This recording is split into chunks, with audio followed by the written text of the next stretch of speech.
제가 컴퓨터를 윈도우 7에서 윈도우 8으로 바꿨더니 이게 내 마음대로 안 돼요. 그래가지고 나오던 것이 안 나오고 또 없어져 버리고 뭐 등등. 그래가지고 이 프린트 하는데 상당히 아직도 서툴러 가지고 좀 여러 가지 지장이 있음을 여러분에게 양해를 구합니다. 기도하겠습니다. 하나님이 세상을 이처럼 사랑하사 독생자를 주시고 그 예수님을 통해서 당신의 백성으로 삼아주신 하나님께 감사를 드립니다.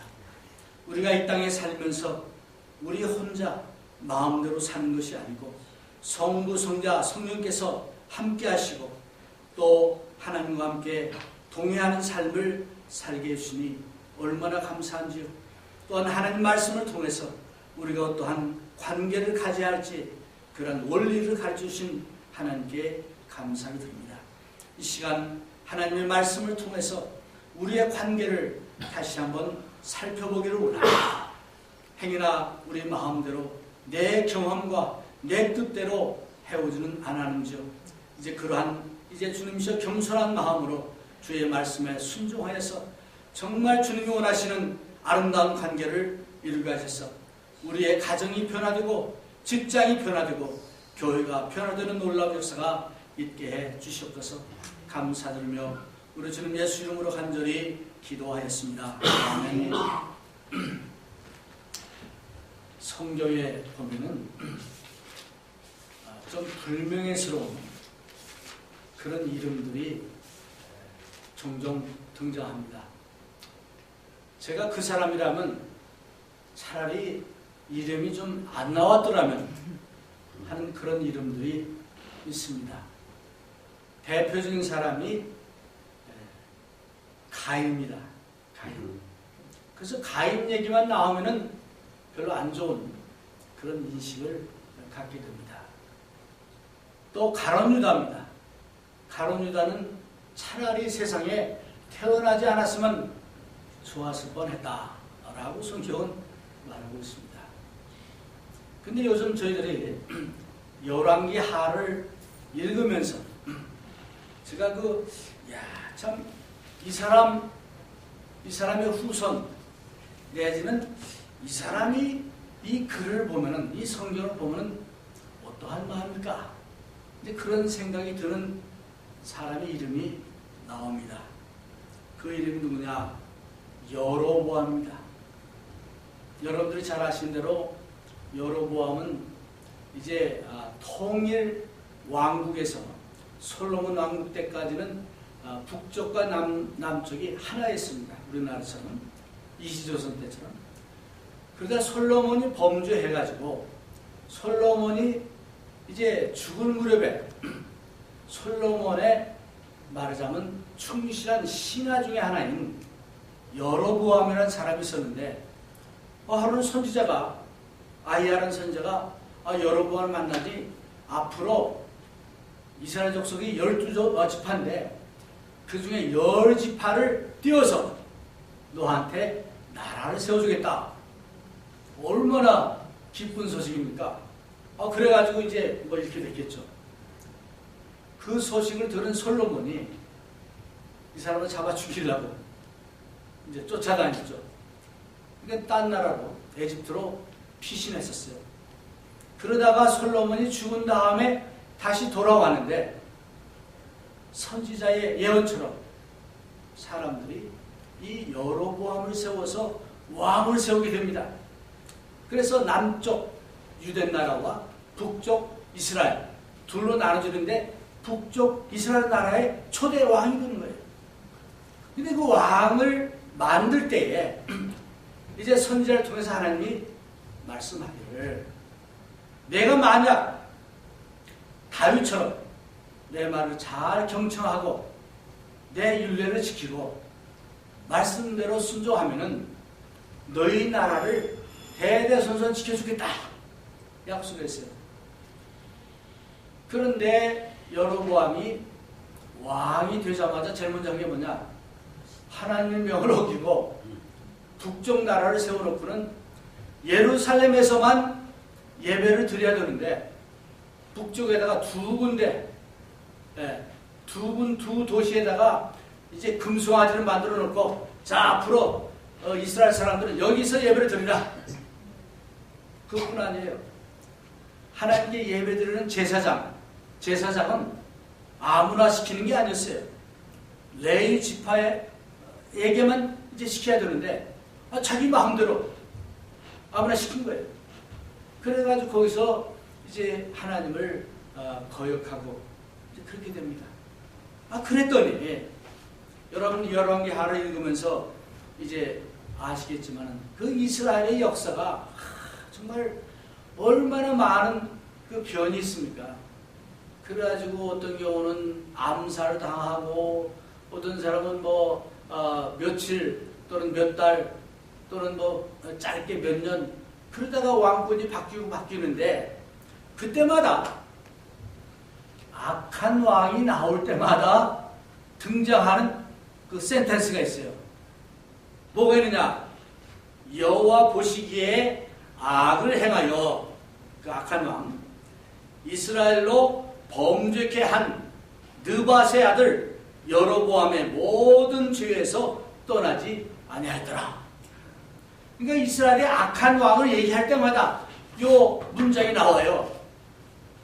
여로보암 얘기만 나오면 그래도 나은데 여로보암의 아버지 느밧 이름까지 도매국으로 나와가지고 느밧 여로보암 그 악한 죄에서 떠나지 않았다. 그 여로보암이 만약 지금 죽은 다음에 그걸 본다면 얼마나 가슴을 칠 그런 내용입니까? 오늘 우리 크리스찬들은 예수님이 분명히 말씀하기를 이제 내가 온 것은 너희들에게 풍요로운 삶을 주기 위해서 왔다고 했어요. 아멘. 우리 그거 믿어야 돼요. 아멘. 정말 크리스찬 라이프는 살아있고 활기가 있고 기쁨이 있고 감사가 넘치고 달라야 돼요. 어둠의 삶이 아니고 빛된 삶이에요. 정말 불안과 이제 또한 그런 이런 가운데 사는 것이 아니고 소망 가운데서 힘차게 앞으로 전진하는 저 높은 것을 향해서 나아가는 그런 삶을 사는 것이 크리스찬 라이프입니다. 아멘. 그런데 그 크리스찬들이 가정에서부터 별로 행복하지 못하고 직장 생활, 교회 생활 그저 그날이 그날이고 뜨뜻미지근한 그런 삶을 산다면은 하나님이 어떻게 생각하시겠습니까? 좋은 것을 줬는데 좋은 것을 가지고 좋게 사용하지 못하고 불행하게 답답하게 살아간다면 얼마나 참 안타까운 일입니다. 제가 요즘 가끔 이제 그런 생각을 하는데 참 너무나 감사한 게 요즘 그 현대 기기라는 기기는 제가 다 갖고 있어요. 컴퓨터도 이제 윈도우 8로 바꿨습니다. 아이폰도 있어요. 뭐 아이패드도 있어요. 그런데요, 이 좋은 것을 가지고 제대로 활용할 줄 아직도 몰라요. 그 좋은 것을 제대로 활용하지 못하고 더 감사하지 못하고 이게 한다면 그 만든 사람이 얼마나 답답하겠습니까? 제가 열심으로 이제 공부해가지고 이제 파워포인트도 좀 쓰고 하려고 합니다만 하여튼 좋은 것을 우리가 갖고 있는데 그렇게 하지 마. 하나님께서는 우리가 이 땅에 살아가는데 어떤 식으로 관계를 가질 것인지 예배소 교회, 갈라디아 교회, 골로새 교회 이런 교인들에게 내가 약속한 좋은 관계는 이것이다 라고 가르쳐줬어요. 그 중에 한 부분을 이제 예배소를 가지고 우리가 지금 공부를 하는데 지난 시간에는 참 그 크리스찬의 부부관계에 대해서 공부를 했습니다. 하나님의 말씀입니다. 하나님 말씀입니다. 아내들아, 주 안에서 남편에게 복종하라. 이게 무슨 시대착오적인 명령이냐? 뭐 그런 것을 말씀하느냐? 그런 마음을 가질지 모릅니다. 그런데 하나님께서는 우리에게 이렇게 할 때 그 가정이 행복해지고 그 가정이 정말 잘 될 것을 아시기에 그것을 주십니다. 근데 보니까 범사의 남편에게 복종하라 그러는데 범사는 말고 남편이 잘하면 복종해주고 내 마음에 들면은 하고 그렇지 않으면 안 하고 그런다면 하나님의 말씀을 하는 명령을 우리가 마음대로 합니다. 한번 그렇게 실천을 해보세요. 사실 아내들이 남편을 무시하거나 남편의 권위를 인정하지 않을 때 그 자녀들이 뭐를 배우고 있습니까? 오늘날 이 어토리티 권위가 이제 떨어지는 이유 중에 하나가 뭐냐? 남편의 권위가 땅이 떨어지기 때문에 이 자녀들이 뭘 보겠어요? 우리 아버지 별거 아니야. 그러잖아요. 하나님께서는 이런 저를 줍니다. 또 반대로 남편들은 아내를 사랑할 때 어떻게 사랑하느냐? 정말 연약한 그릇으로 여기고 예수 그리스도께서 교회를 사랑하는 것처럼 사랑하라고 했어요. 그래서 이러한 그 양쪽의 이 비례가 밸런스가 맞아질 때 그런 가정을 갖고 있다면 그 가정은 행복한 가정이 될 수 있죠. 그런 가정을 가질 때 또 그런 믿음의 가정을 가질 때 거기에 행복이 있지 않겠습니까? 그래서 이제 제가 어느 글에 보니까 이런 글이 있어서 소개를 해드립니다. 행복한 가정이란 가정을 이루는 것은 의자와 책상과 소파가 아니라 그 소파에 앉은 어머니의 미소입니다. 가정을 이룬다는 것은 푸른 잔디와 화초가 아니라 그 잔디에서 터지는 아이들의 웃음소리입니다. 가정을 이루는 것은 자동차나 식구가 드나드는 장소가 아니라 사랑을 주려고 그 문턱으로 들어오는 아빠의 설레이는 모습입니다. 가정을 이루는 것은 부엌과 꽃이 있는 식탁이 아니라 정성과 사랑으로 터질 듯한 엄마의 모습입니다. 가정을 이루는 것은 자고 깨고 나가고 들어오는 것이 아니라 애정의 속삭임과 이해의 만남입니다.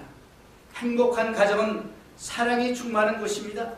바다와 같이 넓은 아빠의 사랑과 땅처럼 다 품어내는 엄마의 사랑이 있는 곳, 거기는 비난보다는 용서가, 주장보다는 이해와 관용이 우선되며 항상 웃음이 있는 동산이 가정입니다.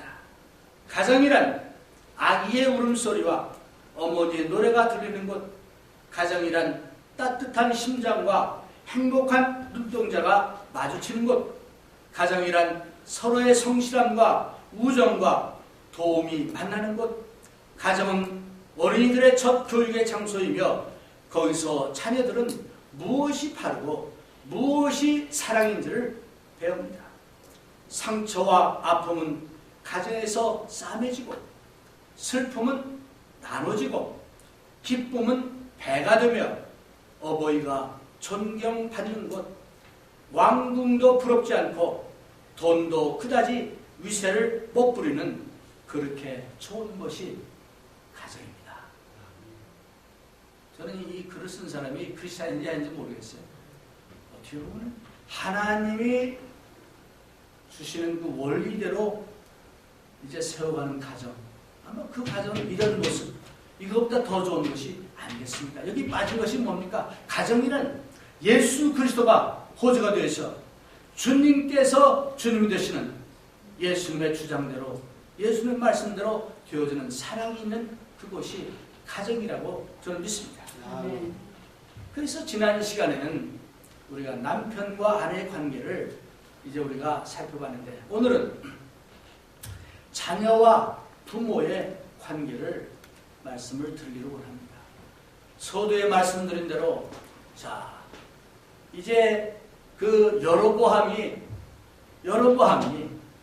자기가 왕이 됐을 때 정말 하나님의 명을 지키고 자기 자녀들을 잘 양육을 했더라면 두고두고 이런 참 불명예스러운 말을 듣지는 않았을 겁니다. 불행하게도 여로보암 그렇게 하지 않았기에 이스라엘 나라가 망할 때까지 항상 문제가 있으면은 뭐요? 여호와 보시기에 악을 행하여 이스라엘로 범죄케 한 느바세 아들 여로보암의 모든 죄에서 떠나지 않았더라.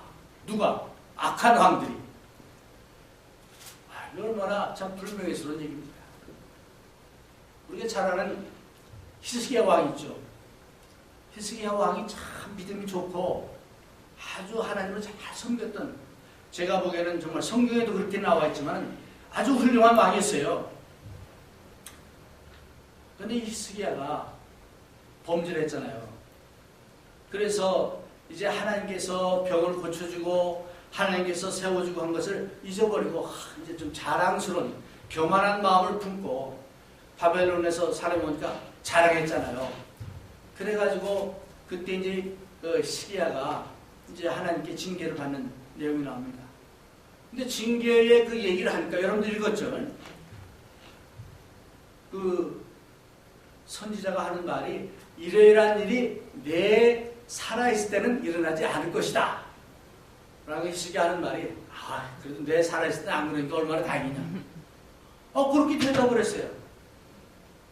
그 말은 뭐냐, 히스기야가 좋은 왕이고 믿음이 좋았는데 어떻게 보면 상당히 자기만 생각했던, 자기 후손들을 생각하지 않았던, 그랬기에 자손들을 제대로 교육을 시키지 않았던 그런 것이 아닌가 이런 생각을 합니다.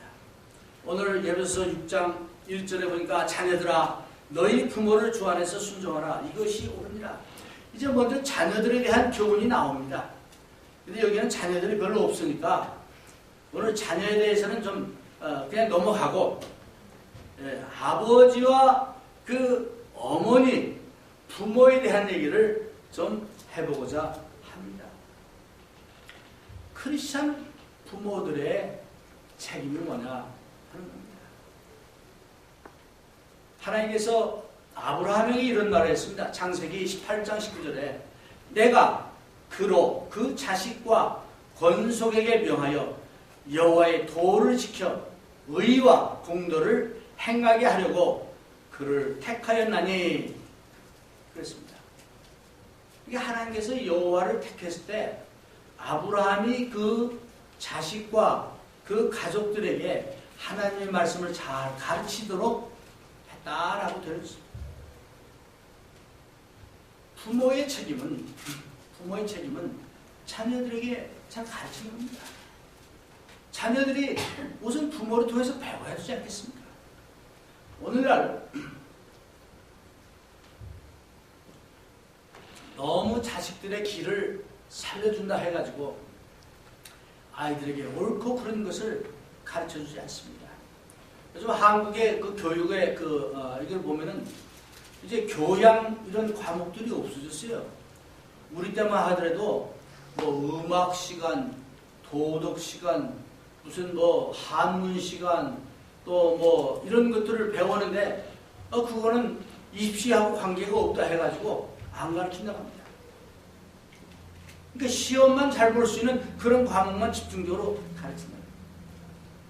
그럼 이 아이들이 그런 것들, 사람으로서 그 도리, 부모에게 효도하고 어떻게 참된 인간이 되느냐 하는 것은 어디서 배웁니까? 가정에서 배워요. 교회에서 배워요.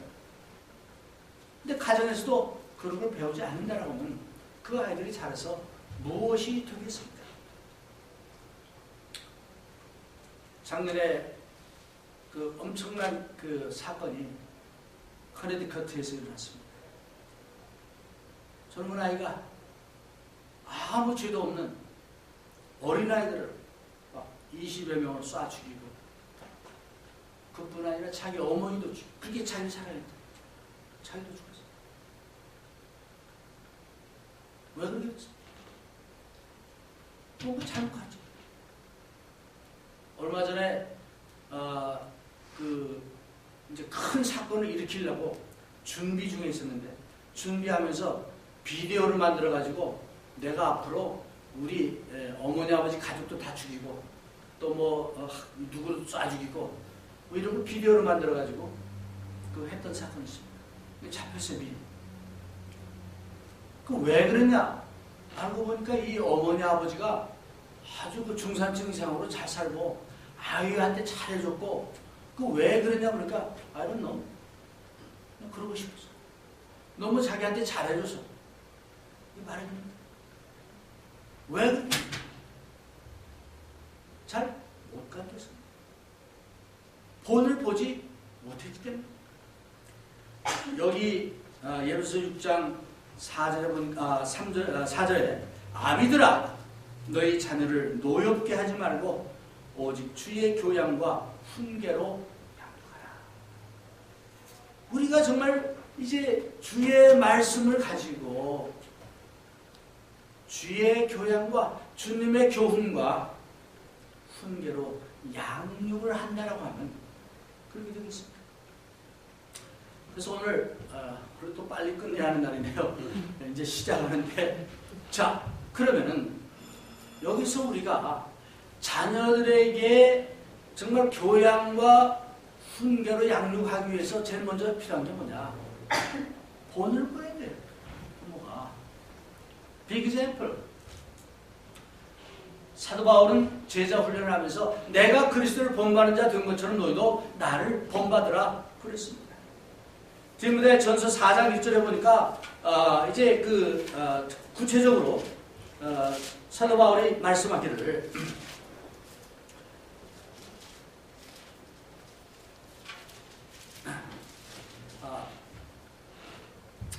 디모데 후서 4장 1절입니다. 하나님 앞과 산자와 죽은 자를 심판하신 그리스도 예수 앞에서 나의 나타나실 것과 그의 나라를 두고 엄히 명하노니 너는 말씀을 전파하라. 때를 어떤지 못 어떤지 항상 힘쓰라. 범사에 오래 참음과 가르침으로 경책하며 경계하며 하라.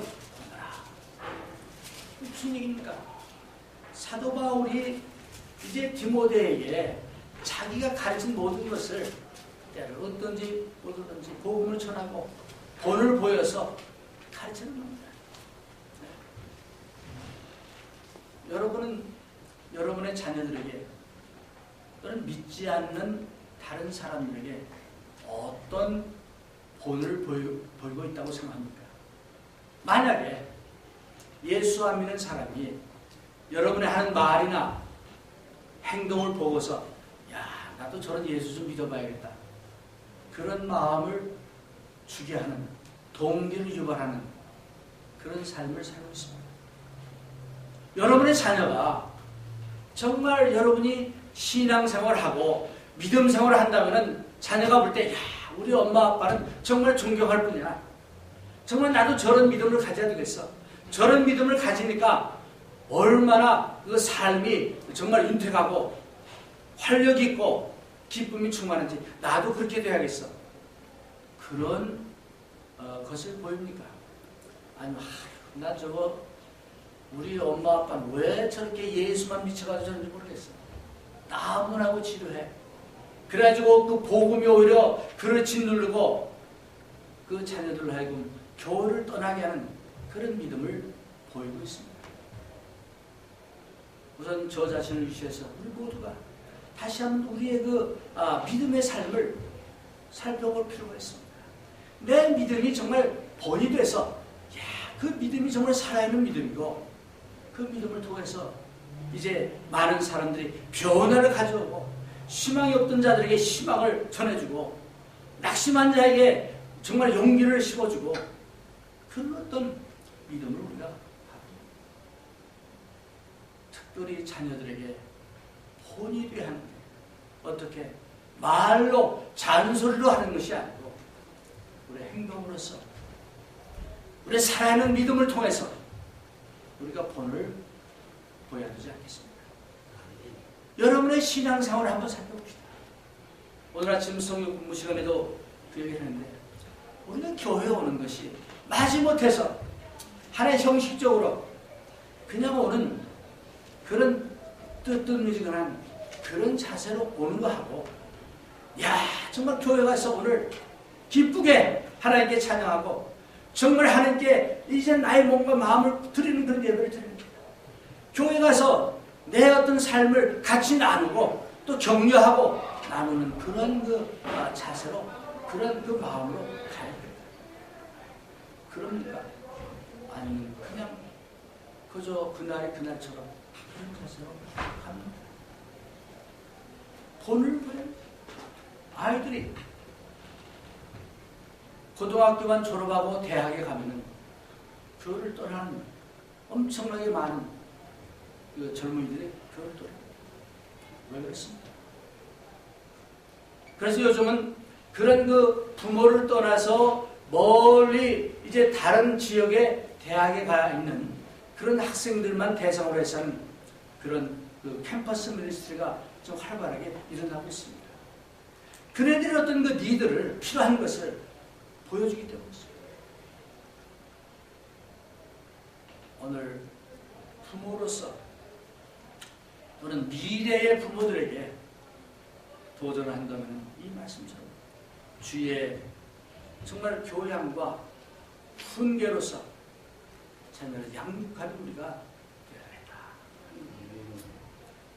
이제 시간이 많이 부족해서 첫 번째 이 본을 보이라.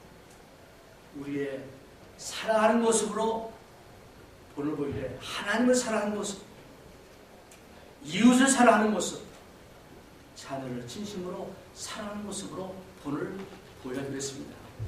저도 지금 참 회개하는 그런 마음을 갖고 있는데 시계를 한 30년 이전으로 돌리킨다면은 우리 그 자식들, 우리 아들들을 내가 어떤 모습을 대했나 한번 반성을 해봤어요. 아니 애들이 이게 가는 데마다 쫓아다니고 귀찮게 보니까 귀찮은 마음이 들었어요. 근데 제발 좀 오지 마. 뭐 말은 안 했지만 그런 어떤 것을 표현하지는 않았나. 아이들이 귀찮은 존재 아니죠. 어떤 경우는 아이들이, 자녀들이 내 마음대로, 내 말대로 이제 하지 않을 때, 또는 내 기대감에 못 미칠 때, 우리 실망합니다. 화가 납니다.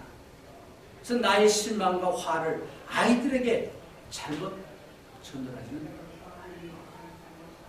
이 본을 보이지 못합니다. 그래서 우리가 정말 하나님을 사랑하고 또는 이제 이웃을 사랑하고 교회를 사랑하고 그 사랑하는 진정된 모습을 본을 통해서 보여줄 때 자녀들이 감동하고 나도 저런 예수를 나도 믿고 살아야 되겠다. 이런 마음을 갖게 될 줄 믿습니다. 아멘. 결론의 말씀을 짓겠습니다. 우리가 잘 아는 알버트 슈바이처 박사는 이런 얘기를 했습니다. 본보기는 가르치는 방법 중에 하나가 아니라 가르칠 수 있는 유일한 방법이다. 슈바이처 박사는 박사가 4가지예요. 근데 그 박사 다 가지고 저 아프리카 미개한 그 당시에, 지금도 그렇지만 콩고에 가서 평생을 바쳤습니다. 본을 보였습니다. 그래 오늘도 그 슈바이처 박사를 존경하고 그의 정신을 따라가는 많은 사람들이 있습니다.